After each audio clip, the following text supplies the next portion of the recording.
There it is. Hey, everybody. This is Mehrban Iranshad and Peter Freeman from Crunch Time Coaching. I'm from Tennis Files, and I'm really excited to have you all on this kickoff live stream. It's really surreal to have the summit going on right now. It's already here. You know, I do this every single year for the past 4 years at least.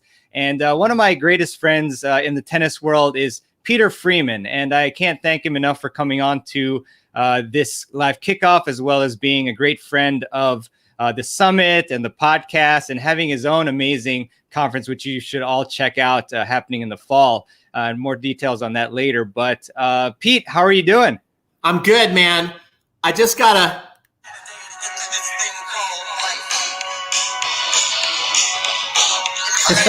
Wow. I'm educating Mehrban on 80s music. He didn't know Billy Joel. Do you know who that was? Pop quiz. Who was that? No idea.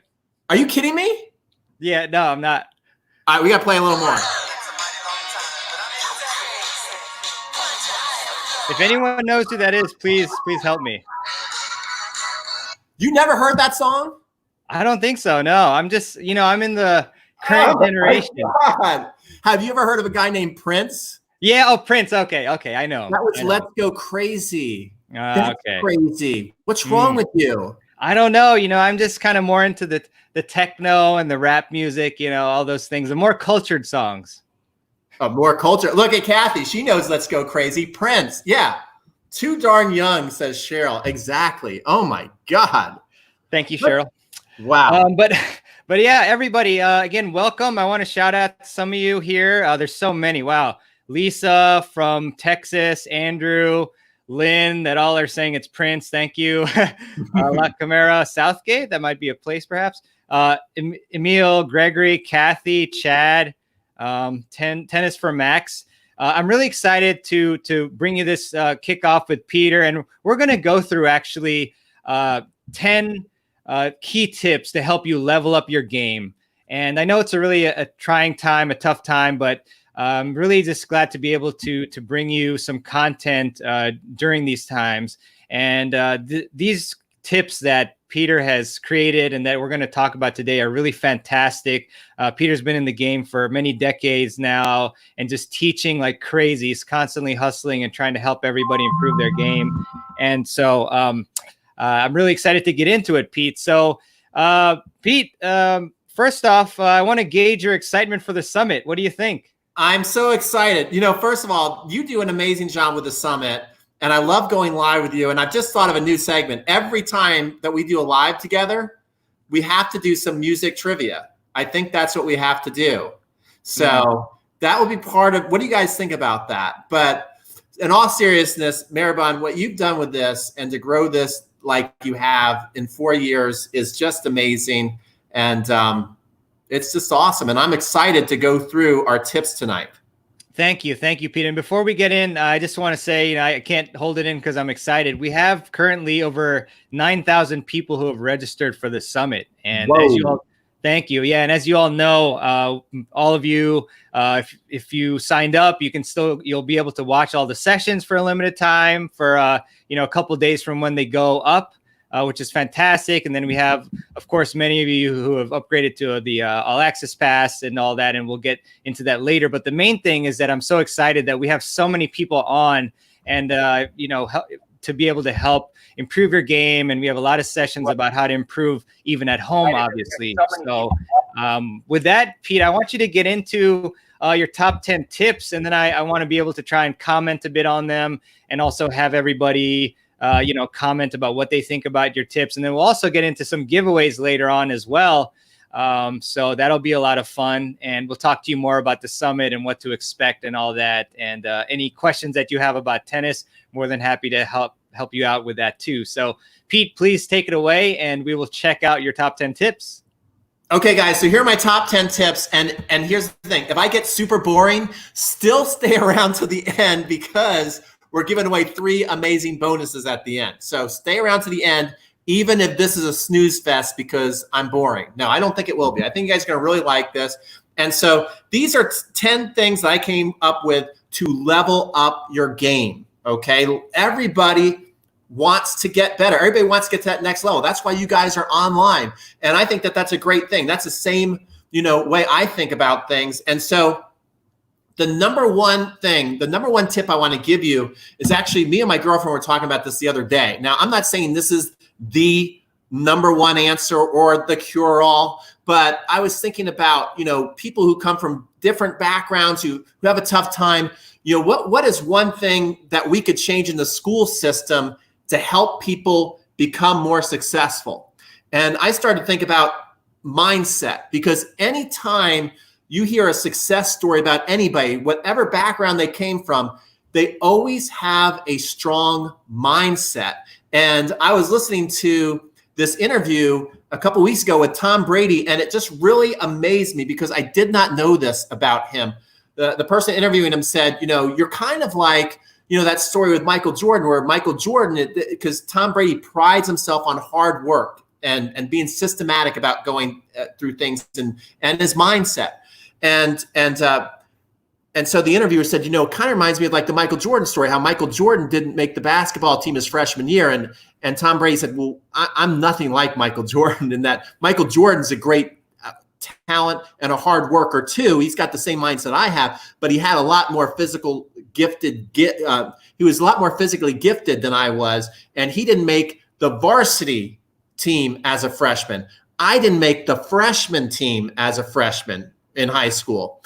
And he said that he really was struggling with his confidence in college. He went from California, he transferred over to Michigan, and he was only getting three. Can you believe this? The great Tom Brady, maybe the best quarterback of all time, was only getting 3 repetitions in practice. What does that mean? It means he only got to drop back and throw 3 balls in practice. And there was somebody who was his coach, who they started to become really good friends. One of the coaches on the team, they're becoming really good friends. And Tom would let off steam to this coach, saying, this is BS. I'm not getting a chance to show my skills. I'm only getting 3 reps in practice. How are they ever going to know how good I am? And then the coach took him aside and said, listen, Tom, he's like, you're going about this all wrong. He's like, if you got 3 reps in practice, you need to make these 3 reps the best 3 reps you've ever thrown in your life. You need to get your mind right that when you get a chance to throw 3 reps, they're going to be the best throws of your life. And if you do that, someday you're going to get 6 reps. And then if you do that well, they're going to give you 12 reps. And then once they give you 12 reps and you throw them with all your might, all your heart, all your energy, all your passion, all your belief, then you're going to get 24. And then finally, you're going to get 36 reps and now the rest of the team is going to be watching you. And that's exactly what happened. Now, why am I telling you this, even though it's a football story, although I think you guys already get it? But through coaching so much, I have run into so many people who will, and again, they're legitimate complaints, just like only getting 3 reps in practice. That's a legit complaint. Most people would think, well, how am I going to get anywhere with 3 reps? I'm screwed here. I'm wasting my time. Right. So these are legit complaints that I've heard from tennis people. Like, I can't play or move up in the lineup because I got the worst partner. I don't like playing my partner. We don't gel. We're losing all the time because we just don't gel. They're way weaker than I am. And so it's changing that mindset of going, rather than going, well, look what I have to work with and it's all against me. It's making the most of the opportunity. It's maybe that you show your captain, if you're lower in the lineup than you want to be, and you've got a partner who's not so great, that you're really pumping that partner up, that you are super positive, that you have figured out a way to make them look good. That's what all great athletes seem to be able to do, especially in a team sport, is to make their teammates better than they actually are. That's what LeBron James does really well. That's what Tom Brady does very, very well. That's what Magic Johnson did very well. So if you can take on the mindset, let's say you're the stronger player, I'm going to make my partner look great. I'm going to lift them up. I'm going to put more trust in them too. I think that's another thing. You need to trust your partners, even if they are lower than you. Okay. It's not going to be this, you running around saving the day, being Superman or Superwoman. So it's changing that mindset, whether you're playing lower in the lineup or you're with a partner you don't like, if you can figure out a way to change your mindset, or you're on a losing streak, it's the most powerful thing that you can change, and you control it all. So that's number one. Pete, awesome stuff there. And, kind of a firm action step that I want to ask you too, centered around obviously this great piece of advice, especially for some of us who feel like maybe we're not able to reach our potential, or maybe we feel like we have weak minds and we're faced with certain choices, take the better route, the harder route, or take the easy route. And we tend to take that easy route. What advice in terms of an action step should we take to become better at just taking, the harder approach that is often the one that's better for us in terms of developing ourselves and our games? Well, we talked about it on our last call, and that's to focus on the process, not the result. It's to enjoy the journey and not the destination. Everybody wants to win matches, right? Everybody wants to add 20 miles an hour to their serve. Everybody wants those things, but those things just don't come easily. They don't come naturally to most people. You have to work at it. And the more you peel back the onion and you really find out stories of your biggest heroes who you thought just were, gifted with everything, you find that they had to work at it before they got it. I remember one of the best lines I heard was from Andre Agassi, where he said that getting to be number one, that was just a result of his journey. It wasn't just, it wasn't like he just became number one.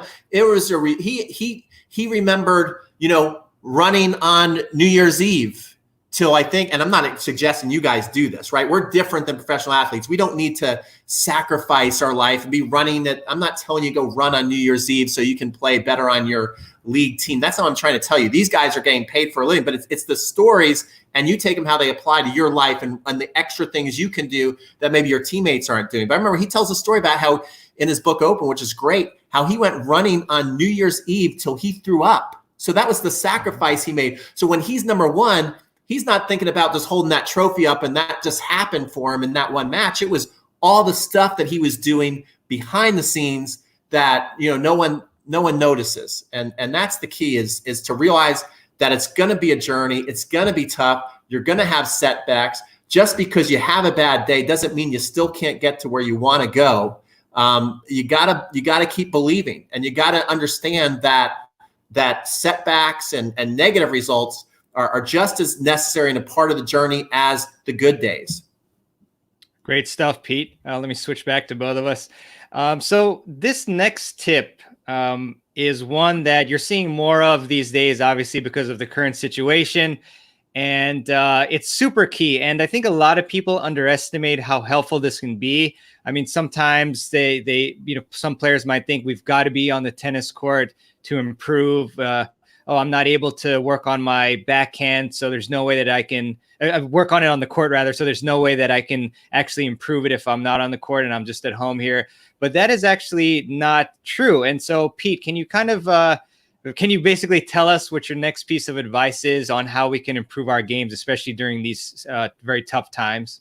Absolutely. First of all, I like Chad's line, slow starter. It's how you finish. I love that.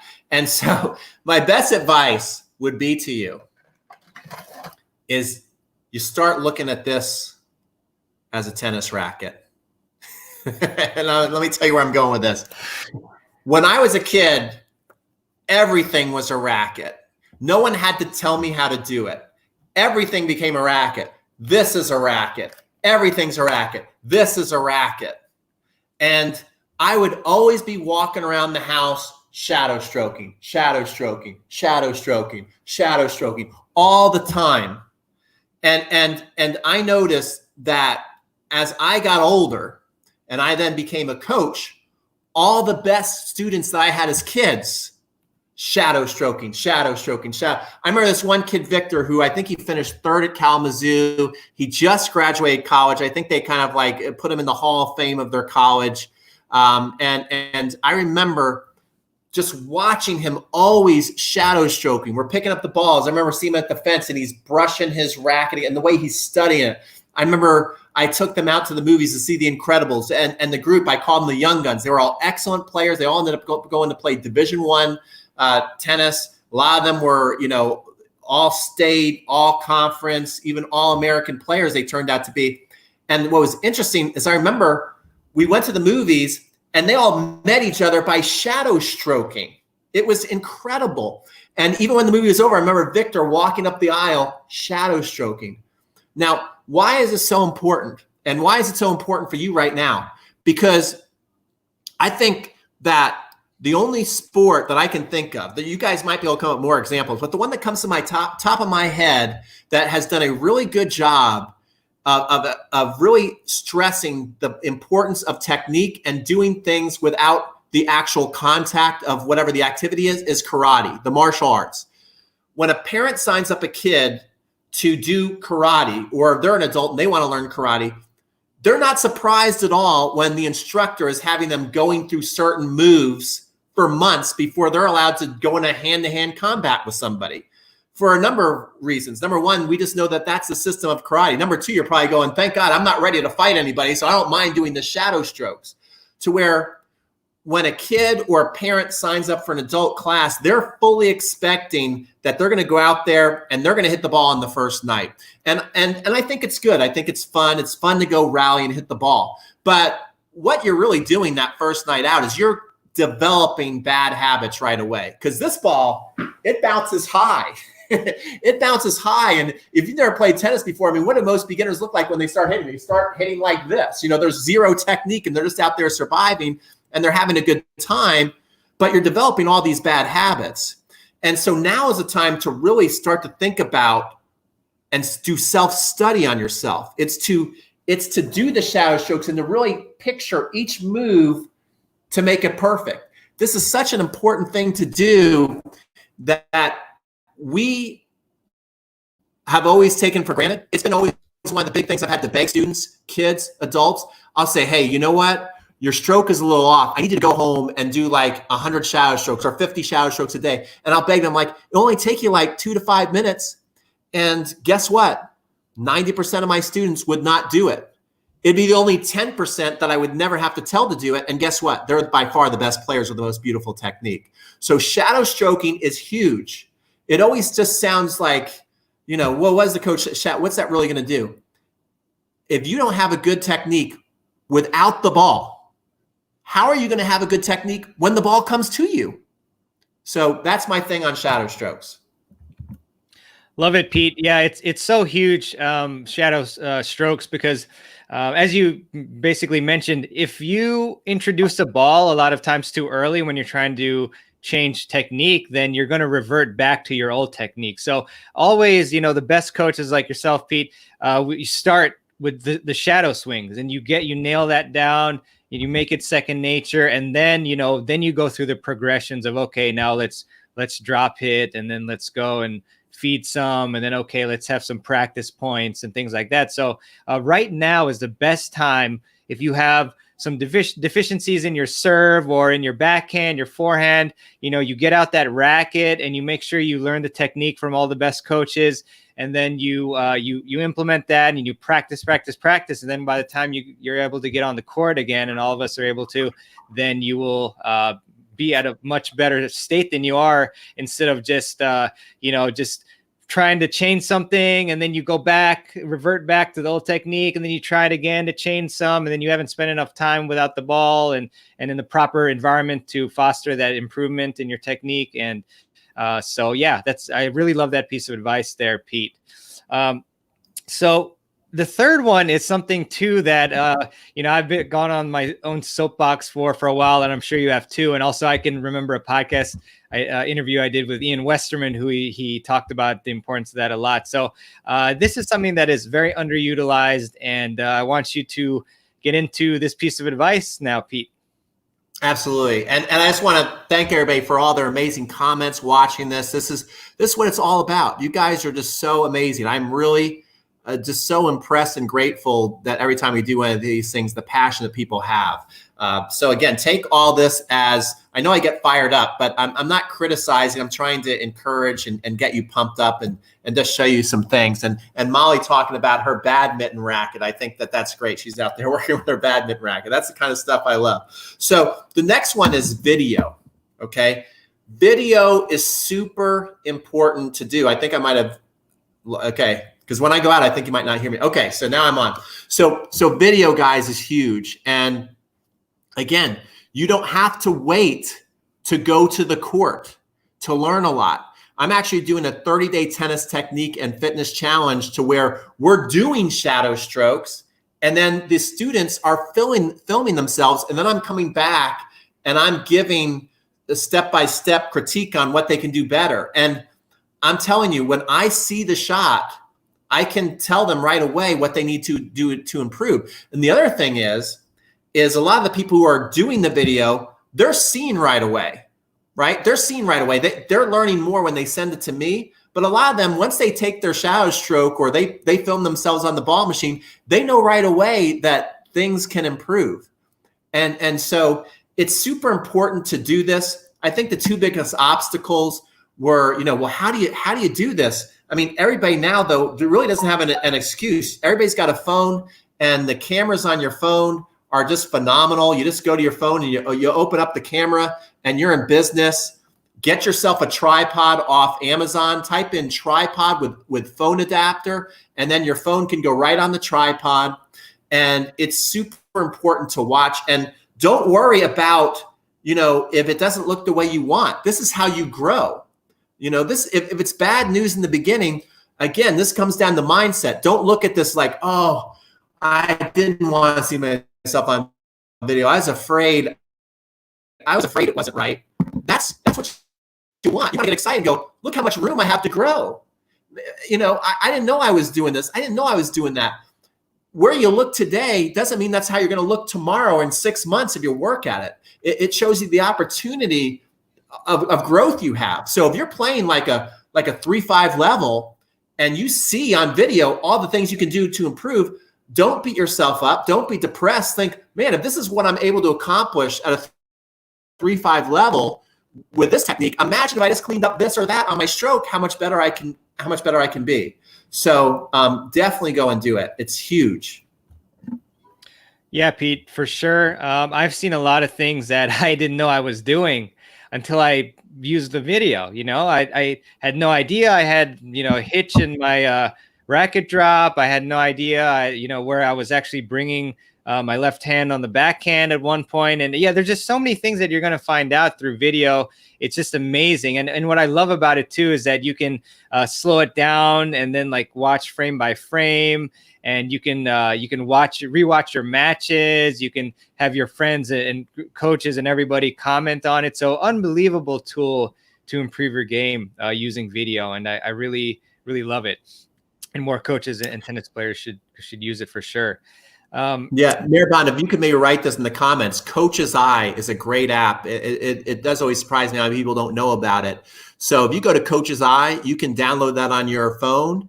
And you can just literally scroll yourself going frame by frame. And technology like this, although Coach's Eye have been around for a while, but still a lot of people don't have it. But back in the day, this would cost thousands and thousands of dollars to get your hands on technology like this, to where you can slow it down by frame by frame. You can draw yourself on video. It's really awesome. So I encourage everybody to definitely do that. Sweet. Awesome, Pete. Yeah. And I dropped the link in here, so hopefully that'll work for everybody. Okay. So this tip is huge, not just with tennis, but with everything. And yeah, I don't want to give too much away, but it's something that a lot of us have to work on and understand and grasp in order to really know where we need to go to next. Because, there's a lot of paths that you can take, a lot of things you can work on in your game, but you won't really know the right thing to work on unless you have done this. And so, Pete, what am I referring to? Okay, so this is, and I'm dead serious about this, guys, being crystal clear on what you want, okay? Being crystal clear on what you want. Is it that you simply want to win more matches? Is it that you want to play a better strategy? Is it that you want to get better technically? What is it? And it can be all of the above, and you can work on all of the above, but you're going to move the needle a lot more, and it will have a lot longer lasting effect if you just picked one or two of these things for a while and focused on it. And you have to really be clear on this and give yourself some freedom to say, that, and this is going to sound weird coming from a tennis coach, you might have the freedom to say, you know what? I don't care if my technique's not so great. You know, I don't need to be a 4 or 5 player. I just want to win more matches at 3-5. And I want to be in my 3-5 home, and I want to live there forever and just be better at that level. You know, and so if that is where you want to be, and there's nothing wrong with that, by the way, 3-5 is great. That's where you're going to get your most matches, your most competition, make your most friends. I'm not bagging on 3-5. So, but let's say that is your goal. Well, then technique might not have to be at the top of the list. You don't feel guilty that you don't have a forehand that looks like Roger Federer. I mean, we all dream of looking like Roger Federer and playing like Roger Federer, but you don't have to look like that to win at 3-5. So you might decide, you know what, of course I want to look like Roger Federer, but really what's killing me in matches, and I want to win more matches, is I need a better strategy. Or I notice that I'm always getting stuck in no man's land. I need to be more aware of my court awareness and my court positioning. You know, little things like that might end up having you win a lot more matches than taking a million lessons on a forehand or a serve. You know, on the other hand, if you're like, well, no, because there's some people who are like this, like, I want to play the right way. I want to look good. I want the ball to feel good. And I'm at 3-5 now, but someday I do want to be a 4-0 plus, a 4-5, or even a 5-0 player. Well, then technique might have to take the lead, because in order to get to that next level and play with people who hit the ball harder, bigger, with more spin, you know, if you don't have the tools technically, you're never going to get there no matter how good your strategy is. You know, if someone's a genius and they only have 3-5 strokes and they're playing somebody who's a 4-5 who really is not the smartest player, that 4-5 is just their technique is just so much better that they didn't even have to think to beat a 3-5. You see what I'm saying? So really think about what you want and what's going to move the needle most for you, and not put the pressure on yourself that you got to have it all, because you don't. Awesome, Pete. And so we have a question that I think you pretty well partially answered, at least by J-Look, that's on here, about having unorthodox technique that works. And so I think, again, it just really depends on what level you're trying to get to, right, Pete? Like if you want to just be a really solid 3-5, then maybe your unorthodox technique is perfectly fine and you work on the strategy right away and you don't worry about the technique. What do you think, Pete? Absolutely. You know, I think at the club, we all have our local legends. You know, we all have our local legends, and a lot of them don't look so great when they play. And one of them that comes to mind, her name's Sharon English. I wonder if she's on. I know she follows me on Facebook, but I used to teach her lessons, and I used to call her the voodoo lady, because she was a 4.0 woman, and she was always one of the best players at the club. She always seemed to win all her matches in league and win our club tournaments, and her technique worked for her. It was unique. I mean, she literally hit her forehands like this. She would just swing it like this, and you never knew what the ball was doing. And for a while, I couldn't figure out if Sharon, I could tell sometimes when she had intent behind it, but sometimes I didn't know if Sharon knew where the ball was going. It's kind of like that movie Wild Thing, or I forget, Bull Durham, where the guy, the catcher, gets down and says, I don't know where it's going. You know, sometimes that's part of like the allure, part of your success. But I mean, she could hack that thing up. It would spin. Sometimes it goes super fast and low and skids. Sometimes be hovering in the air like a knuckleball. And it worked for her. She wanted to learn how to have a really nice, pretty forehand. We were working on that for a while technically, and she was getting better. But I told her, hey, don't get rid of that other stuff for your matches. I'm like, that works. You know, you win a ton of matches like that. And it worked for her. So you certainly can have unorthodox shots, especially if it just totally messes with your opponent. Don't get rid of that, especially if you enjoy doing it. Even though it doesn't look pretty, if you enjoy it, you know how to master it, and it works at a level that you like playing at, keep it. Yeah, awesome there. Pete, one question that I want to bring up to you, I think it was from Deb. She was asking how much time does it take for you, or how many repetitions rather, to ingrain like you know, a stroke change or something to that effect before you get it? How long does it take? That's the old Tootsie Roll question. How many bites does it take to get to the middle of the Tootsie Roll? You probably never even heard that. Have you ever heard that one, Mehrban? I have. That's the one thing that I've heard so far from all the okay, all the references here. I mean, there's people who say it's 10,000 strokes, 20,000 strokes, the 10,000 hour thing. I mean, one thing that I do like is a line. I don't know what, I don't think, you can't, because everybody's different. Everybody is different. You can't say it's a certain amount of shots. What I can say is most people don't do enough. I know that. And Bruce Lee has a great line where he says, I respect the man not that has practiced 10,000 kicks one time, but has practiced one kick 10,000 times. And that's the man that he fears. It's not the one that does all of this. Okay. And so to me, though, I think what we get so consumed in is that we have to get it this month.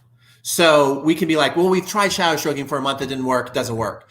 And you don't need to be obsessive to where you're doing 1,000 a day or whatever. It's that consistent, just systematic going, I'm going to practice my shadow stroke forehand 2 minutes a day and my backhand 2 minutes a day and my volley, and I'm going to video it. And then I'm going to do these certain drills, like pick out your favorite drills that move the needle for you and be consistent about it. And you will know when you start to master it because you're going to feel it. The things that let you know that you're on the right path is when you feel it and then you watch it on video and it actually looks like you want. When you can feel it and it looks like you want, then you're starting to get it into the realm of mastery to where you can trust it in the match. Awesome, Pete. So we're getting a lot of questions. So yes, in advance, So in advance, I do apologize. Also on behalf of Pete, I apologize. I take the full blame if we're not able to get to all of them, but certainly you can always post them or email us or anything like that. But one question we got from Jamie, how much time should you spend on shadow swings versus hitting against the wall? And I feel like there's one you want to do first and then the other, but what's your take on that, Pete? Shadow swings first.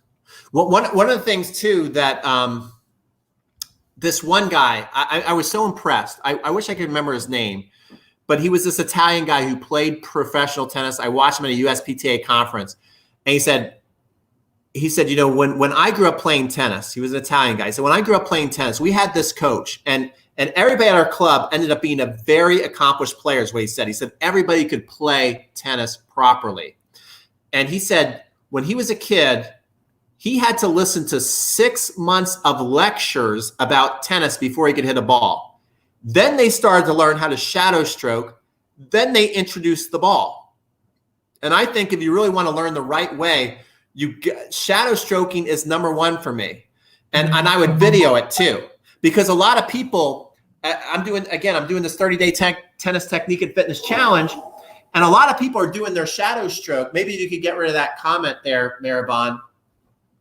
And a lot of people are doing their shadow stroke. And when they swing, I can tell by their contact that their ball is going to go long, you see? So you want to make sure that when you swing, that it's going to go in. See, I know that I'm brushing that and it's going to go in. Can you guys see the way my palm is coming at? And then when I come over, that's going to go up and over the net. But you see this shot right there? I just hit that into the fence. Can you guys see that? Look, this is going to go up and over the net right here. Now watch this. That's going to go into the fence. So you got to be really, really specific and pay attention. You can't be just like going through the motions when you're practicing your motion. You have to be super focused. All right. So I think shadow strokes are number one. They have to be perfect, because if they're not perfect, then hitting against the wall, the more variables you add, the more of a mess you're going to create. Awesome, Pete. So we got a really good question from Cheryl Dallas here. What are some appropriate process goals for aging players who may not have the skills / strength / speed they once did? Okay, so again, it's really deciding what is holding you back from the level that you want to go. Do you have a lot of injuries to where you can't get fit and you can't move? I mean, there's lots of one of the guys who's online, his name is George Wachtel. He's like mid-70s now. He is fit as a fiddle. And he said when he was 50 years old, he couldn't touch his toes. But now he stretches like every day and he focuses on his fitness and he moves great. So you have to figure out what can it be for you that's going to move the needle the most? Can you get fitter and move better? or if that's not possible, then, you know, if you can't move that much, then you're either going to have to do two things. You're either going to have to be really, really good with your hands, and you could be that person. I've talked to so many younger players who say, oh man, we played these old ladies or these old guys, and they just toyed with us because they just patted the ball around the court and they hit a drop shot and then they hit a lob. So it's either like, can you get better at just hand skills and drop shot and lobs? You can win a lot of matches like that. Is it the technique? You know, some people that are, you know, injured and things like that, they've got amazing technique. So they can hit the topspin, they can hit the kick. You have to decide where you're at, what's realistic, and what you can actually accomplish. I would say for most people, if you're between a 3.0 and a 3.5, and you can't really get faster because you've got so many physical limitations, I would almost recommend that you learn to be great at like a volley technique. I would recommend that over a traditional like topspin forehand that you see like Federer and Nadal hit. I would work on punching short balls, lobbing the ball, being able to push a ball fast through the middle. Anything that touches your racket, you can put it anywhere on the court. That would probably be where I would start with most people who are older, who don't have the technique at this point as far as like a big swing. And that would be the technique I would teach them first to master. Got it. So Pete, I know we have a bunch of others to get through. I'm just going to ask this super quick for Andrew is how do you know if your shadow swing is correct without seeing the result? You video it. There's no excuse. There's no excuse. You video it and you analyze it and you have to ask yourself, would that ball go over the net and in? And then another thing too, to be honest, is I know some of my students, when I give them the feedback, they're surprised. Even though they saw it on video, they still had no idea of the little things they're doing wrong. So it's, again, working with people that you trust, that you consider an expert to review your videos. And that's what I actually do right now with our challenges. We're doing tons of challenges, and every challenge has this new feature to where I basically give the person a lesson, and then the person can click a private. No one else sees it unless they want. They click on it, and the video comes right up either on their computer or on their phone, and they can do the shot, whether we're doing shadow strokes or whether we're on the ball machine. And then I comment on it, and I show them the one or two things they're doing wrong that they can work on for the next video. Sweet, Pete. Awesome. Just checking out the other platforms here. So awesome. Well, with that, let's get to this tip that I really like a lot. And, you know, to improve your tennis game, you really gotta focus and figure out what you need. And so with that, Pete, what is your 5th tip on how we can level up our game? Okay. So the 5th tip is to stop chasing shiny objects. And I am guilty of this. You know, not every thing that I tell you guys have I mastered on the tennis court or in my life. We're all working. You know, we're all a project. You know, and we never reach our final destination. That's why you have to enjoy the journey more, and to be okay with your imperfections, and to be honest with yourself, and to get better at it a little bit day by day. And so I actually got this from one of my friends who, and this is I did a presentation. I don't know you guys who was on my email list, where we talked about sand and pebbles and what to focus on, or the big rocks. Okay. And so basically, let's say these are the big rocks. If you focus on the big rocks in your game, the important thing, then you could see how this could work. I could take a thing of sand and I could pour it in here right now, and I could also fit more of the shiny objects, right? There's room for that.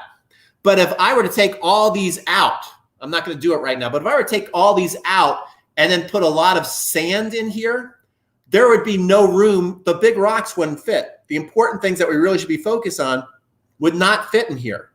And this is what happens to a lot of people's tennis game, is they watch Roger Federer hit this drop shot that bounces and then skids off the court, and like, I want to learn how to do that. That was cool. Or they watch an instructional video where it's like on the Rafa buggy whip forehand, like, oh man, if I could hit that big topspin forehand like Rafa has, I need to do that too. Or they watch Nick Kyrgios bomb a second serve huge, and they're like, I want more power on my serve. I got to add 20 miles an hour to my serve. Now, these are all things. I'm not saying it's not bad to learn these things and that you shouldn't try to learn these things. And maybe 20 miles an hour to your serve is exactly what you need. You got to figure out what the big rock is for you. But unfortunately, we go chasing all these shiny objects that look cool, and we never stay focused on one thing until it's like really built and a solid rock in our game, something that we can depend on that wins matches. And when we chase all these shiny objects all the time, then it becomes very hard to focus on the things we need to. Now, I know I'm going to give a full, transparency. I know we as online instructors, sometimes we're guilty of having you guys chase shiny objects because, I make my living through teaching lessons and videos. But what I want you guys to understand is you don't always have to chase every object that's thrown into the lake, right? My thing is I teach all the stuff that I think people need and want to hear about online, things that will help them get better at tennis. And when I'm speaking to you at a certain time in your life, this is where you have to be a better decision maker. And it makes sense. And you're like, this is what I need right now. Well, then buy the course.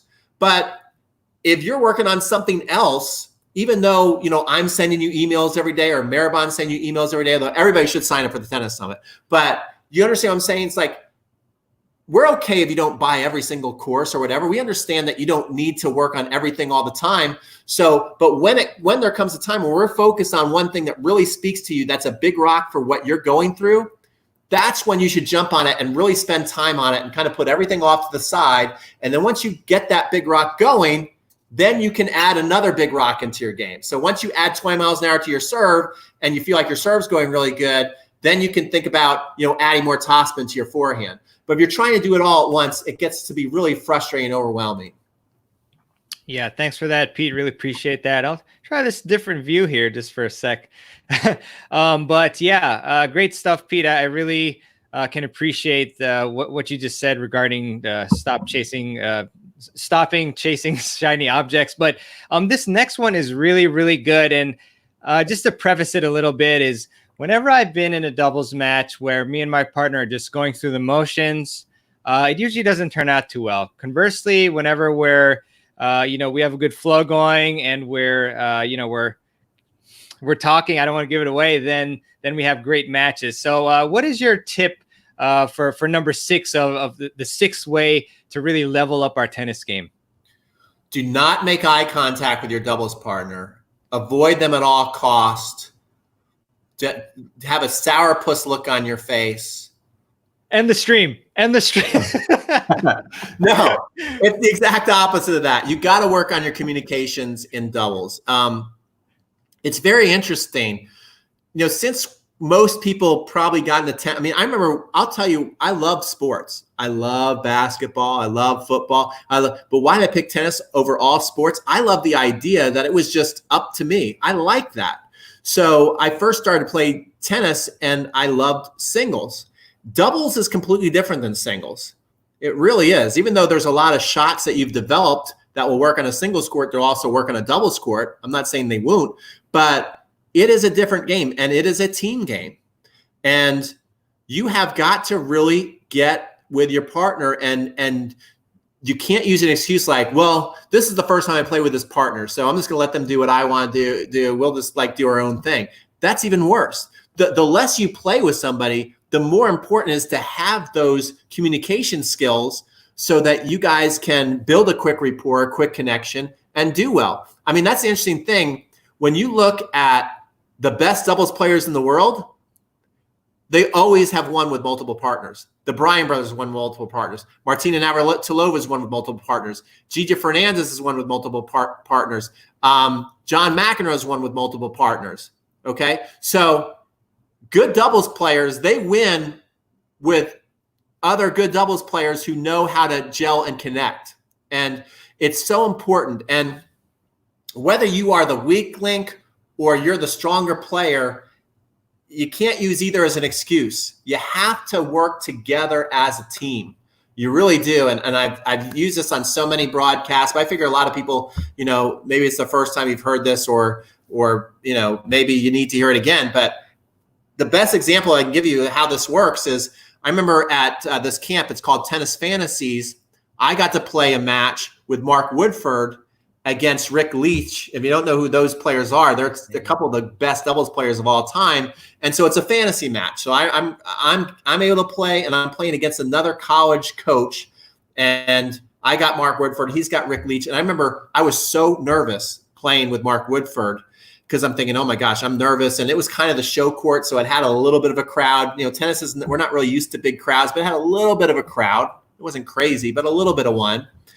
And so I'm thinking, what if I just come out here and just suck? You know, what if Mark Woodford doesn't like me? Like all these, you know, negative thoughts come into my head.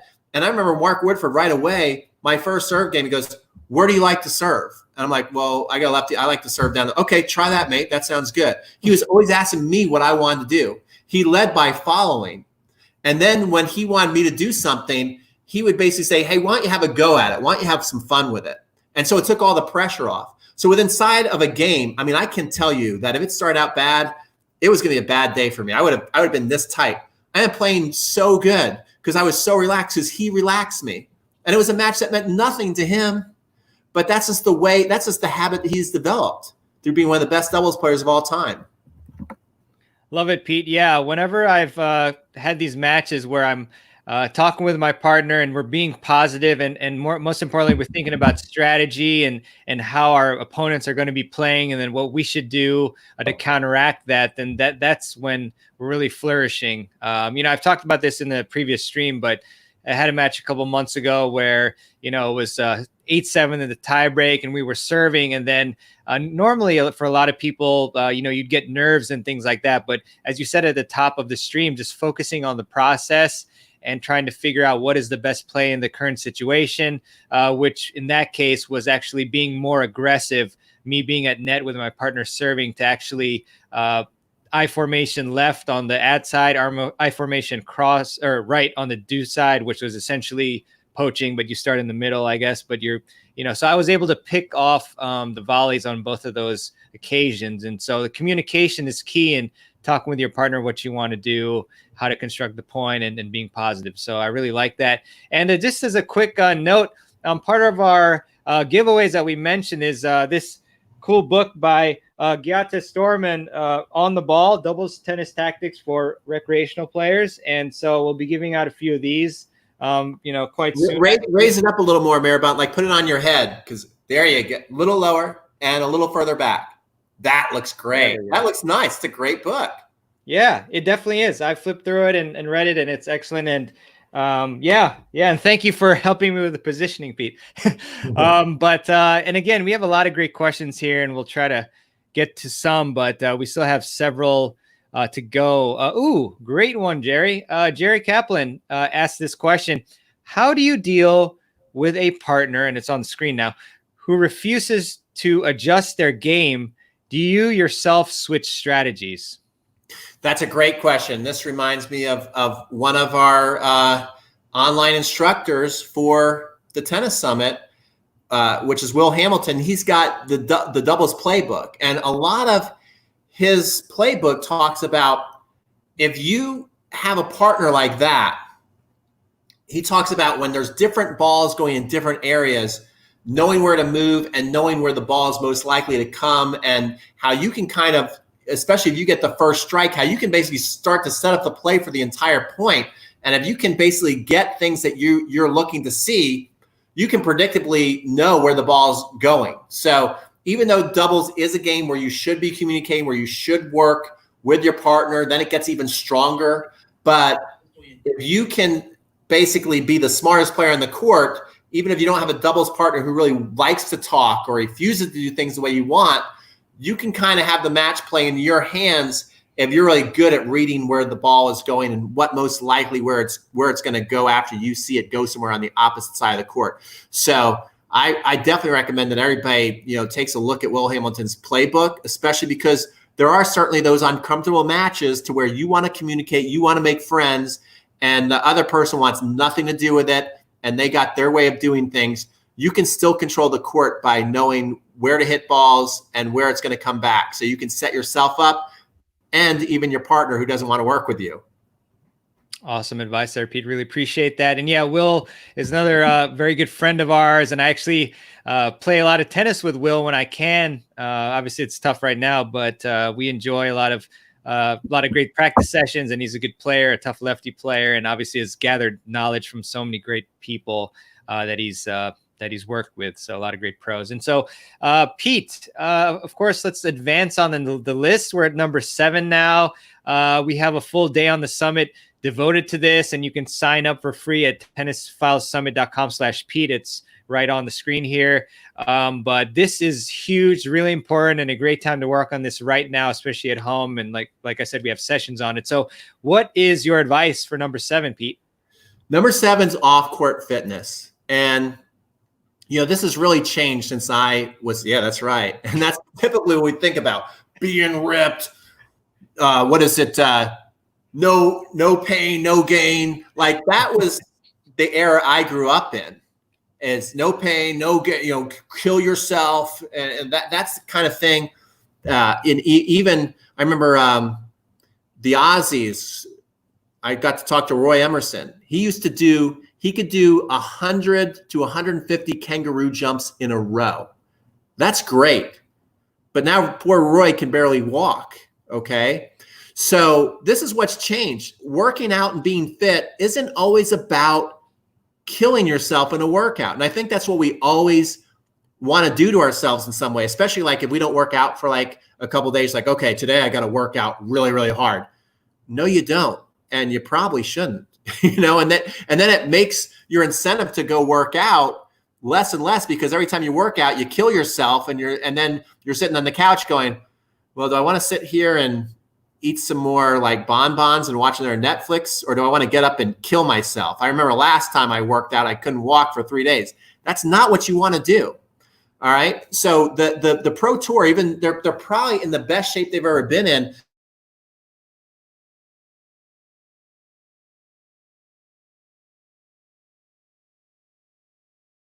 Running through walls. I just lost myself there. Oh, my back. Can you hear me there, Bob? Yeah. Sorry, guys.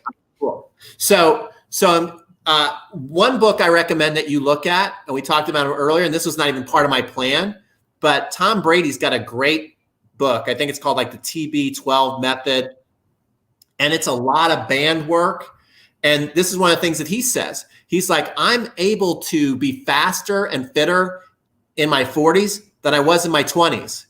And he said the difference between what I'm doing and my other football friends is my other football friends are doing exactly what I talked about. They're still trying to kill themselves, and I'm working on being more pliable and more durable. And so I recommend that you look at that. I know another one that I'd recommend is Jeff Saldenstein's got a flexibility course that I know from my friend Matt Bradshaw. I want to get access to it.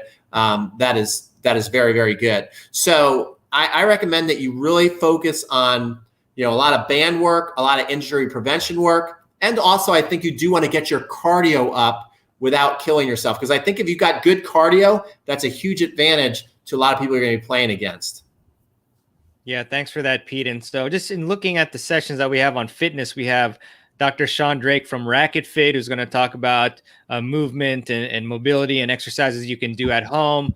And then we have Dr. Mark Kovacs. He's actually the senior sports science director, I think, for the Cleveland Cavaliers. But he has a lot of links to tennis, and that's where he is most active in and has been. Talking about protecting your shoulder, we've got a bunch of people like Nathan Martin talking about the 7 exercises you can do anywhere, anytime to improve your fitness. Dean Hollingworth on. Wait, hold on. Nathan Martin worked with Leighton Hewitt and Martina Navratilova. That's the thing I want everybody to understand. Okay, we're going to give away some big bonuses if you sign up tonight. If you join the Tennis Summit tonight and you get your full pass, you're going to get 3 amazing bonuses. But really, I would hope we wouldn't have to twist your arm too much. These are literally the best. As he's reading that, and Mark Kovacs, who worked with the Cleveland Cavaliers, also works with all the top American pros. These are literally the best coaches on the planet. Like, that's just not a tagline. That's just the truth. So That's amazing stuff. Keep going, Mehrban. Sorry to interrupt you there. No. That was I appreciate you highlighting the importance of that. Sometimes I just talk too quickly. But Dean Hollingworth, who's another person who has worked with great players. I believe he worked with Svitolina, or it was a great player. I apologize if I'm misquoting. But yeah, he is a certified strength and conditioning specialist, and he's worked with great people. He's up in Canada. And Dominic King, also another great person who's a ITPA Master Tennis Performance Specialist, doing an exercise routine you can do at home. So a lot of great fitness-based sessions, and a lot of them that you can do at home here. So I just wanted to point that out because you were talking about fitness, Pete. Yeah, absolutely. Great stuff. Yeah, awesome, man. Well, I want to move to number 8 now. I know it's almost 7, so we've been going on for a while, and we'll try to get to some questions and other stuff and prize time later. But what is number, and I love this, I struggle with this, still do. What is number 8 for your list? Number 8, I think, is probably the one thing that's not talked about enough in this way. Like, as I was writing this list, I was really, doing some self-examination and thinking about one of the things that held me back. And when I took a lesson with Rick Macy, he said, there's 5 things you got to work on. Relax, relax, relax. Basically, all 5 things were relax. And because I was nervous. Well, why am I afraid of being nervous? Because I'm afraid of being embarrassed. Okay. So this is advice that I still have to live by and work on today. Is I think it certainly held me back as a tennis player. And it's very, very interesting. It's this idea of you're going out there and you're worried so much about embarrassing yourself. I'll just be fully transparent. This is how deep it would get for me. I would be worried about being, and I was always like a state champion or top in the juniors. It didn't matter. Like, I played Division I college tennis, and I still had these insecurities to where, like, I'd be like, well, I hope I don't embarrass myself to where my opponent doesn't think I suck. So I worry about, embarrassing myself in front of my opponent. I wanted my opponent to think I was good. People watching outside the fence, I didn't want to be embarrassed if they were walking by and they saw that I might be down a couple of games to somebody who was unseated. Like, that would be super embarrassing for me.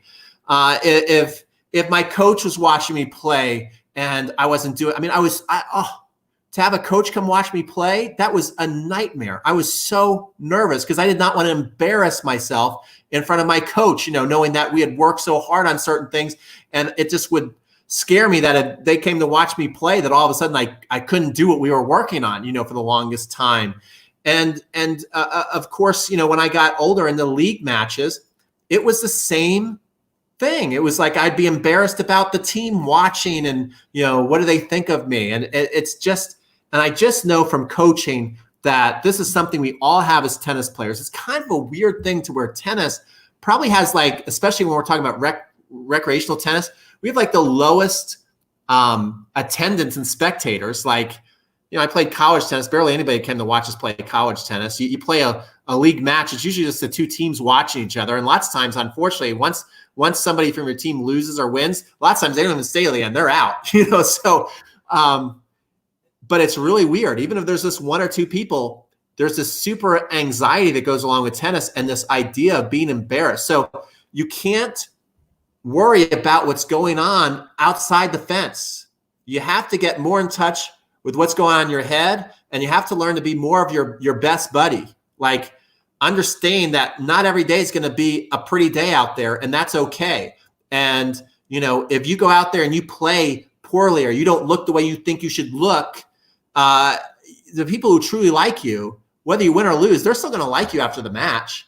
I do know that there's some petty people on your team, like, oh my gosh, Sharon or Mike or whatever. Did you see them play? They looked terrible out there. You could tell they were so. The people who do that and spread that on your team, maybe they are your friend, but they got their own issues they got to work on. It's not something that's wrong with you.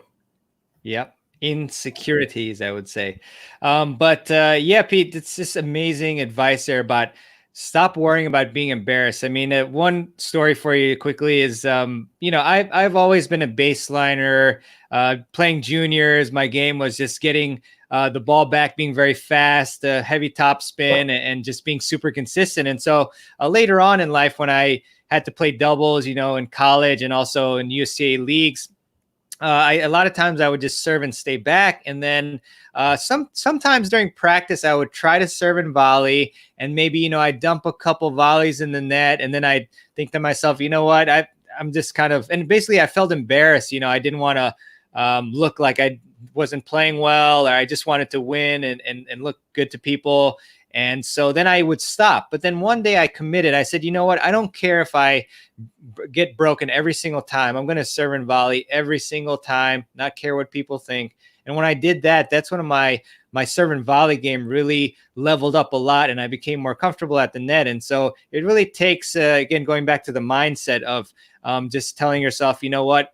I don't care about how I look. I'm just focused on improving myself. Another story is I forget if it was Jeff Salzenstein who played Sampras, or it might have been Blake. I've interviewed quite a few people, but there was a match against Sampras where one of my podcast guests said that Sampras was switching to a two-hander, and so Sampras lost that day. But then as my guests went up to the net to shake Sampras's hand, Sampras just gave them like a sly grin.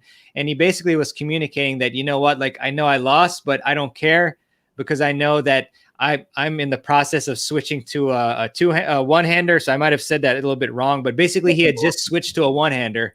And so he was losing, but he was focused on his goal, and he didn't care what people thought about the short term of losing matches. And he just went for it. And obviously you see how well he did. So that switch to the one-hander and taking those losses in the interim really helped him to do really well. So I hope those stories kind of just hammer the point that Pete made there. Very good.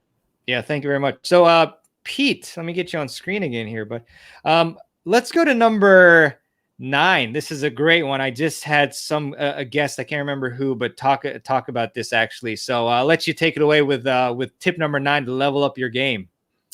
Tip number 9 is huge. And again, maybe a little bit different than what you're used to hearing, but it's to take pride in those B and C game plan wins. One thing that is an immature way that I got probably too little too late in my playing days was, a very immature way to look at things is what I noticed, that people who've been playing for a while, like you've been playing for a while, it's not like you're a beginner and you've got some good strokes, but you're still not fully developed mentally like a Roger Federer, where I used to say to myself when I was on a streak of maybe, not weighing as much as I wanted or feeling that I just getting frustrated going out there and being nervous, of saying, today I'm just going to go out there, I'm going to hit the ball solid. I'm just going to go for all my shots, and you would basically, your game depended on you going out there playing great. So the expectation that you had in your mind was, today's going to be different. I'm going to play great. I'm going to crush serves. I'm going to crush forehands. I'm going to crush backhands. I'm going to go for all my shots. And so basically what you're putting on yourself is like, in order to play up to my expectations, I got to be in the zone. Like, that's tough, because what happens when you go out there and all of a sudden the wheels start to fall off and you're not in the zone? Because you can do certain things to get in the zone more often. You can get better technically, you can be in better shape, you can work on your mental game. The more you work on all this stuff, the chances go up that you'll be in the zone. But there's no guarantee that you're going to be in the zone. Why is the zone so special? It's those days where the ball's as big as a grapefruit, right? And we feel no nerves for whatever reason. Every shot we hit goes in. Well, if that's the day you're waiting on all the time, you're going to be letting yourself down a lot. And when it doesn't happen, you're going to start freaking out. And so I really love this lesson that Jorge Capistani gave, to where rather than like focusing so much on yourself and how you're going to feel hitting the ball and how your balls have to be like solid feel and a sound and crushing every shot, rather than worrying about that, is to look on the other side, and as you're warming up, dissecting their game and really figuring out what do they like, what do they not like, grading their body from A to F. I did a clinic in Florida, and I had people stand up. And one thing that was very interesting was everybody, balls here to here, almost everybody gave themselves an A or a B. Balls down low, below their knees, all of a sudden they started to give themselves some C's. Above their shoulders, forehand and backhand, almost everybody gave themselves a D or an F, meaning that they don't think they do it very well. When was the last time you went and played a match and you're like, today my main goal is to see if they don't like this shot, right? That should be your first thing I think you focus on every match, is to go, well, since Pete has done clinics all over the country and almost everybody from all parts of the country say they don't like this ball, why don't you test that early in a match rather than thinking that I got to crush balls? Most of the balls that you crush, guess what? It's going to feel awesome. Where's it going to go? Right in their strike zone. So then it becomes like two boxers stay in the middle of the ring, punching each other right in the face until someone falls. So, on the days where you hit a solid ball and it goes to them and they don't hit the solid ball back the way that you can hit it, you're going to win those matches. But if you're in a hand-to-hand combat to where it's just hitting solid back and forth, and they're a little bit better at hitting the ball solid back and forth, you're going to lose every time. So you got to learn to test what they like and what they don't like, and really go to the plan B, the plan C. Take more pride in that you're a great problem solver than you are a great hitter. Like, that should be something you should write down. I want to be a great problem solver, not a great hitter of the ball. If we can all get that skill, we're going to win a lot of matches. The results are going to come a lot easier. Love it, Pete. Thank you for that. Great stuff. We're seeing a lot of great comments here. Again, thanks a lot to everybody. Gregory, Marco, David, Molly, Caesar, Paul, Ichengo, just a lot of great stuff. Albert. So let's go to number 10, Pete, if you don't mind, and let's close it out. Wow, what a great one here. Yeah, this is, a lot of people have a lot of trouble with this one, but it's so important. So, Pete, what is number 10 on your list of the top 10 ways we can level up our tennis games right now? Yeah, so number 10 goes back to number 4. Number 4 is being crystal clear on what you want, okay? So, and I'm going to be, again, I'm not trying to kind of be tongue-in-cheek here. I'm being dead serious when I say this. If you want to level up, you have to either commit to the continental grip or you have to forget about it completely. All right? And I don't mean that you have to have it in your matches right away either. So let me fully explain this. So you have to decide if you want to become a 4.0 player or better someday, you have got to commit to the continental grip. You have to. That's the only way you're going to get there, especially on the men's side. And I don't want to kind of, pick, well, the men versus the women, but I have played against a lot of ladies who just have unbelievable ground strokes and they have a flat frying pan grip and they're like a 4-5 level, where I can't think of barely any men who got to a 4-5 level and 5-0 level who don't have a continental grip on their serve, because of the idea of you got to really spin. You got to be able to hit that spin on it. All right. So you might decide as you're listening to this, well, I don't care if I'm a 4-5 player. I'm never going to get there anyway. Well, then if you are comfortable with the serve that you have, and you may very well be, take the pressure off of yourself of learning the continental grip. Take that pressure off. Just forget about it. So you have to really decide. There's nothing wrong with not. A lot of coaches will guilt you into you're not a real tennis player unless you have a continental grip. And that's just not true. If you're going out there and you're playing league matches and you're winning and you love all your friends and you love the competition that you're getting, you're a tennis player. You're a totally obsessed tennis player and you're having fun and you're doing great. You don't need a continental grip. But if you do at the end of the day go, I really want this level. I want a 4.0 plus 4.5 level. then you must have a continental grip. And the other thing too, you see how I say commit to the continental grip or forget about it?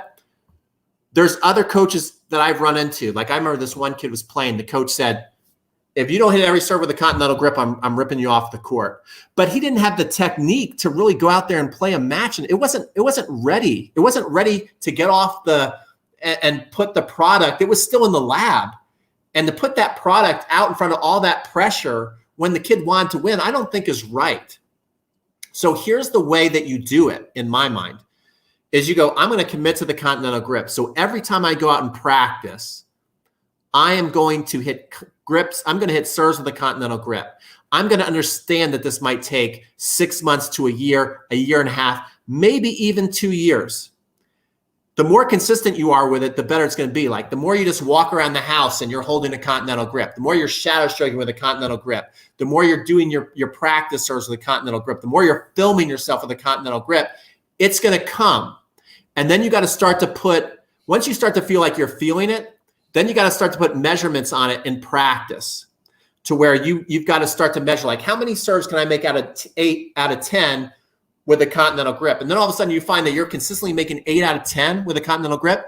Then it might be ready to bring to market. You might be able to take your product and put it in the shelves on Walmart and people will go and buy it and they can bring it home and they can mess around with it and they can play with it and it will still work. That's what you're looking to do with your serve. When you can make 8 out of 10 consistently and you feel it and it becomes a natural feeling, then you're ready to bring it out in the match. What the big frustration is you're working on your continental grip, you're trying to do it in a match, it's not ready to bring to market. Think of your game like you're the CEO of your own company. And if it's not a product that's ready to go, I think you leave it in the lab and you gradually bring it out. Maybe you try, against some people where it's social and you don't care. Or you try it for like four points in the match, you bring out your continental grip. But don't bring it out ready to sell, playing point from the first to the last point until you've tested enough to where you can trust it. And that's the way I would develop the continental grip. Thanks for that, Pete. Yeah, just huge advice there. It definitely takes a lot of work, a lot of commitment if you do not have the continental grip down pat. But it really gives you a lot of rewards in terms of really what you're able to do, especially on the serve. You can obviously create much more MPHs and spin and everything, but it's very easy to revert back, especially if you're trying to switch and then you go into the match, a match situation too soon, or even an intense practice match too soon.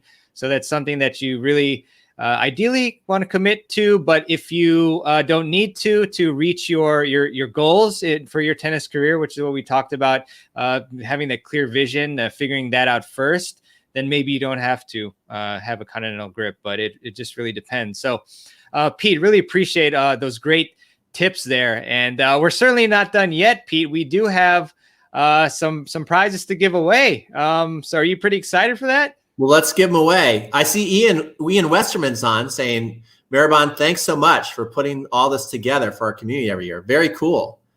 Thank you, Ian. Yeah, Ian is a great friend of Tennis Files, as well as Peter Crunch Time Coaching. He contributes to the summit every single year, and he has one of the best online tennis instructional sites in the world for sure. Has a great team over there.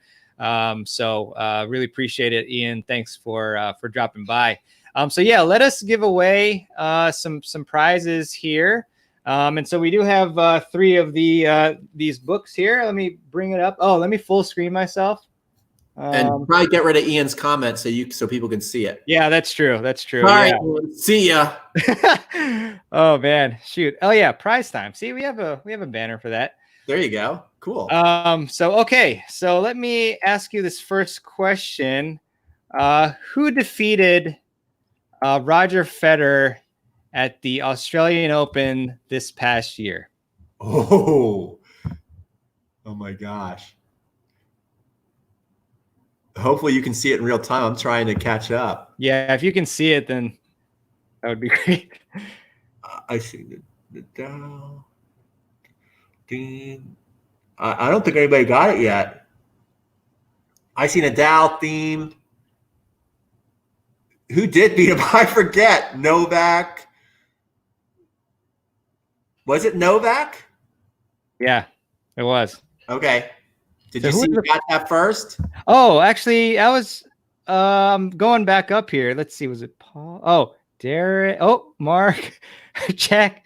Actually, a lot of people. I see Mark Schwartz is the first one who said Novak from what I see. Is it? Okay. I'm just scrolling up to, let's just double check here. Let's put us both on screen too. Okay. So we got. I think Mark Schwartz got that. Okay. Because the first one, Ali said Nadal. Amanda said, okay. I see Neil Gilman. Do you see Neil? You see he got it first? Yeah. Oh, Neil Gilman is the first one. Okay. Well, congrats on that, Neil. Please send me an email at mehrban@tennisfiles.com. Let me just put it in here. Okay. Okay, sweet. And it should have gone there. Okay. The next question is, I'll go with Federer again. Who won the Australian Open on the women's side in 2018? Who won the Australian Open on the women's side in 2018? I forget all these. I don't know. I hope you know all the answers, Mehrban. I don't know if maybe I'll help you much. I sure do, and so does the internet. Osaka, Barty, Kerber, Serena. I think it was Serena, wasn't it? Barty. Oh, it was actually a sleeper. Wozniacki. Boom. There it is. Wozniacki. Okay. Yep. Hold on. Did you see you got that? Yeah, was that Arnett? For you, right? Sorry, was it Arnett? Oh, no. Sorry, wait. Musta, just for you. Yeah. Sorry, guys. It's like there's so many answers coming in. This is awesome. Yeah. So I believe it was Mustafa, right? I have just for you who said that. Oh, just for you. Sorry, just for you. Sorry, guys. Okay, just for you, who is nameless, unless that's your first and last name. Please send me an email at mehrban@tennisfiles.com, and you'll get this book again, On the Ball by Gyata Storman. Right here. Okay, sweet. And then let's do one more. Let's actually do the Australian Open men's champion for 2019. Australian Open champion for 2019? Yeah. I think it was. Lackland. All right, Lackland, send me an email just to claim your prize so I can we can get your information. So well done, guys. Good job. Yeah. Oh man, do you have any? Is there a quick? Okay, I want to give out an all access pass, but I want to ask Pete if you have a particular question, any trivia question that you want to, and I'm blabbering a little bit more to give you time to think about this question. My God. Okay. I got a question. Perfect. Let's do it. And the free all access pass for this. Okay. Oh, this is a big one. Oh, okay, guys, be ready for this. Okay. And I'll have to watch because I know the answer. I got to interview the legends, which was great. Roy Emerson, Rod Laver, John Newcomb, Fred Stolle, one of the coolest experiences of my life. And so I remember this stat. This is pretty amazing. Roy Emerson, singles and doubles, has how many Grand Slam titles? How many Grand Slam titles does Roy Emerson have?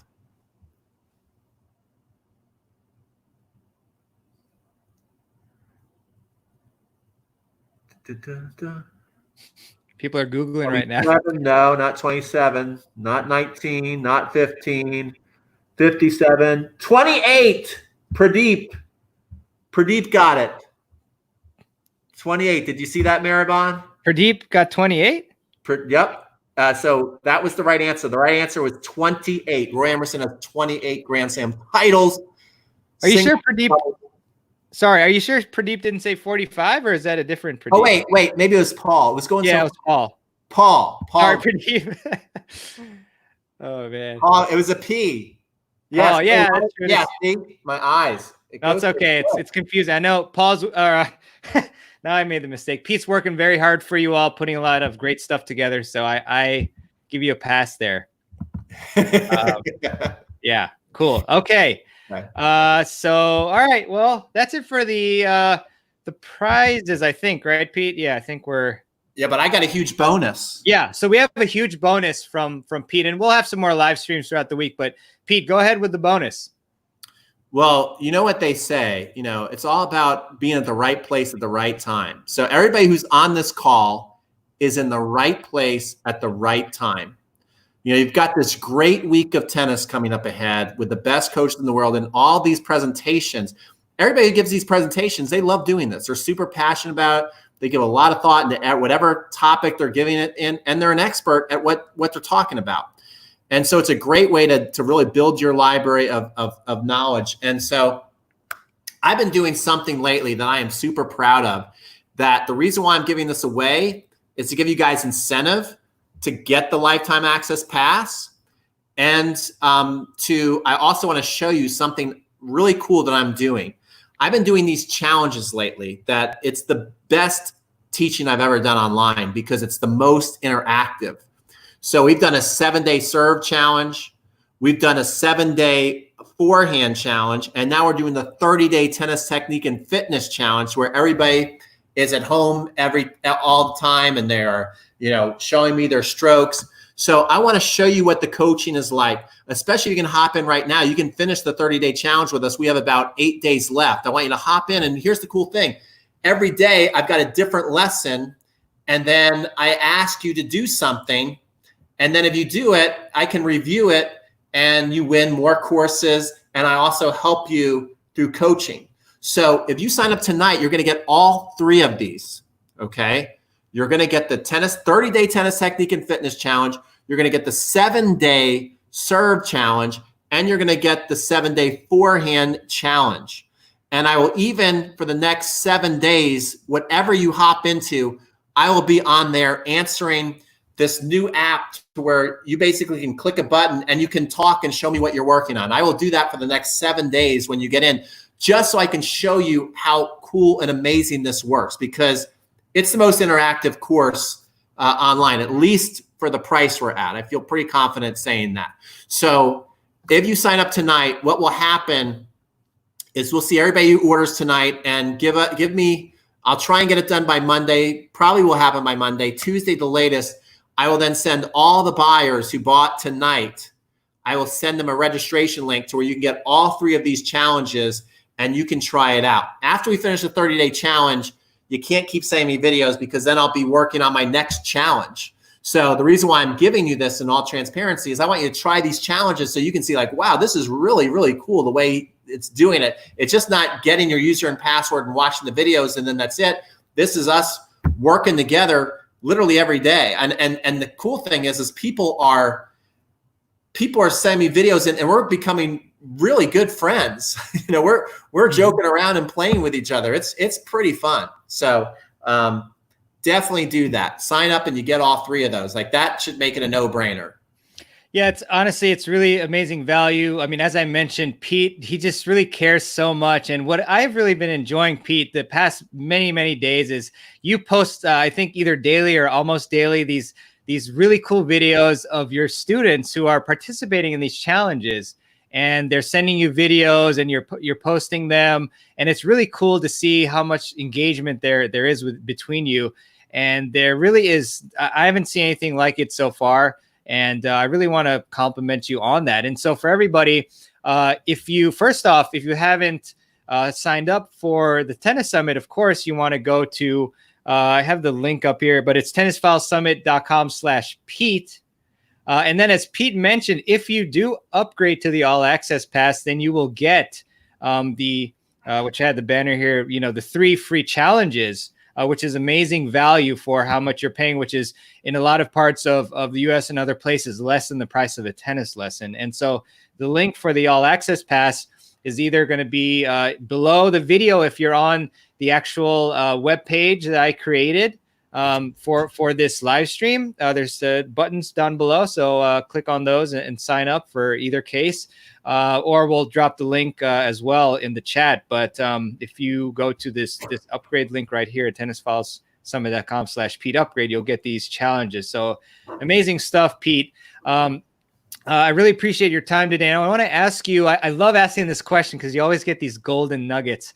But having said all these great tips, and I'll speak a little longer again and to give you some time to think about it. What is your what is your proposed next action steps for our awesome viewers, tennis players, coaches on the call today and otherwise for them to take to improve their tennis game and reach the next level? Well, I think when you're going to go through these lessons that Mehrban is going to be giving you all week, I think at first you just want to listen to them, let them absorb in, and then that's why it's important to get the lifetime access pass, because it's going to be drinking tennis knowledge from a fire hose. And then the next move after that is to go, okay, what are the big rocks in my game? Because it's different for everybody. Everybody I learned from, who did I connect from, and what were they specifically saying that when I heard it about my game, that I knew that this was the thing I needed to work on to get to the next level. And so then you really focus on those videos and that subject, and you dive deep into it. And with everything, though, I think, especially when you're talking, if it's more of a technical thing, then you have to really dive deep into shadow stroking and videoing. If it is more of a strategy thing, it's more really understanding the strategy and then going out there and probably running a lot of like practicing little combination shots. Like one of my favorite combinations is doubles hit, like a nice little short chip approach shot and then volley firm through the middle. So it could be practicing combination moves that you want to do when you finally get out to the court. So that's what I would do. Yeah. And one thing I just want to add on as far as the challenge is just to see what it's like, so you can see interaction. If you scroll down the page, you can go to crunchtimecoaching.com so you can kind of see how the challenges work. Or you can go to my YouTube channel and you can look at some of my latest videos and you can kind of see how me and the students are interacting, so you can understand, how deep it gets. Awesome, Pete. Well, I just put your banner up there, but yeah, it's just going to really be a blast. I mean, just to kind of go through it a bit. I know a lot of you have seen the pages, the sign up page and so forth, but really excited. We have tomorrow for you all for the live event portion anyway. If you're an all access pass member, you can watch them anytime you want. But tomorrow launching is our first technique day. So we have some great sessions from Dr. Mark Kovacs, Pete, my man, Brady Height from Daily Tennis Lesson, Day K from Racket Flex, and we have Time Value of Tennis, the folks there. And so we've got sessions on serve technique, the perfect serve practice. We've got how to hit devastating 1- and 2-handed backhands, how to crush modern forehands, 2-handed backhand technique. And, I guess I can't read like all the names, but I'll go through it more briefly. But we've got another technique day on Tuesday with Gigi Fernandez, who's going to actually analyze volleys of some of the videos that you have sent. We did a little sign up thing, and then we were able to accept 5 people to actually analyze their volleys. So that was so cool. And we've got return of serve session, footwork drills, how to watch the ball, actually breaking that down so that you can actually have a tangible type of concept behind that, how to hit effective backhand slices and so forth. And then we have a single strategy day with some great people, Jeff Salzenstein, Jorge Capistani, Rick Macy, Mark Sofolis, Scott Baxter. And then we've got doubles strategy day on Thursday with Louis Caillet, Will Hamilton, Ian Westerman, Brent Abel, and Giata Storman again with On the Ball, the book here. I know it was only half screen. And then we've got mental game day with Paul Anacone, Emma Doyle, Edgar Giffenig, Micah Babel, Zoran Stojkovic. And then we've got a great fitness day for you all, which we talked about as being a big way to level up your game too, with Dr. Sean Drake, Dr. Mark Kovacs again, Nathan Martin, who has trained Leighton Hewitt, Dean Hollingworth, who's trained actually Elena Vesnina. I got that wrong in the beginning. And then Dominic King from the UK. And we've got Andy Blow actually talking about how to prevent cramping and hydrate better. And then we've also got the latest equipment trends and how they can help your game with Alan Iverson from not from the basketball, world, but actually from Babolat. So he's been on the past few times. So I know I went through a lot, but I just wanted to go through all the different sessions and what you have to look forward to. And it's a lot of great content that'll be launching all this week, every single day, 5 to 7 sessions, and then here and there some live sessions. And if you upgrade to the All Access Pass, again, you can have not just limited time to watch the videos, which they'll be up for 48 hours, but actually get lifetime access anytime you want. You can watch the video, you can listen to the audio files and download them. You can actually check out all the transcripts, which is new this year, which, to be honest, I think even just the transcripts is worth the price of the All Access Pass. Just my opinion. And then also we've got an implementation guide and some other bonuses. So I know that's a lot to take in, but really great offer here, I think, personally. And we've worked hard to try to give you a lot of value beyond even the free summit to these awesome challenges that I can't recommend highly enough that you'll get when you upgrade to the All Access Pass. So, Pete, any last thoughts or anything you want to talk about? I just think it's time to dive in. Everybody dive in. Either get your free ticket or upgrade to the Lifetime Access Pass. I'll be basically seeing everybody who signs up, and I will do, how the process will work. You're like, well, how are we going to get it? I'm going to have my web developer make a link that's a registration page that will include all 3 of the challenges. So when you log in your library, you will have it. So that might take a day or 2. So don't think that, like, oh, they pulled the fast one over me. Where are all my courses? I just signed up. It's not going to be there right when you sign up. We have got to get the list of the signups.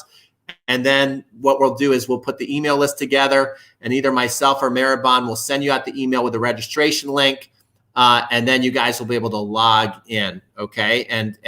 So yeah, I'm excited for everybody to get started. I'm excited for this week. I always look forward to it. It's fun. It's fun to listen to all these people talk tennis and show tennis. It's great. Yeah, for sure. Well, I want to thank you all, the tennis community, for coming together today. We had many hundreds of you, and it's really awesome to see that. And just keep finding a way to improve your game. I know it's really tough out there for a lot of us, and it's a different time, but we still have many different ways to improve. And it's really a great outlet too, when, you listen to the news and things like that, and it's stressful, but then, you go and you think, okay, let me get some exercise and make it tennis specific. And you can do that by watching the sessions and then implementing what you learn there, and just going through, okay, how can I improve my game? Let me look at some of these at home exercises, or let me look at like the technique and do shadow swings and things like that. And it's a great way to really focus your mind on really productive things and get through these crazy times. So thank you all so much. Thank you, Pete. You're the man. Always appreciate it. And you're a great friend of me and Tennis Files. And I really hope to see everybody at the summit, and I'm excited. So thank you all for your time, and take care. See you guys. All right. See you all. Talk to you soon, and email me if you need anything.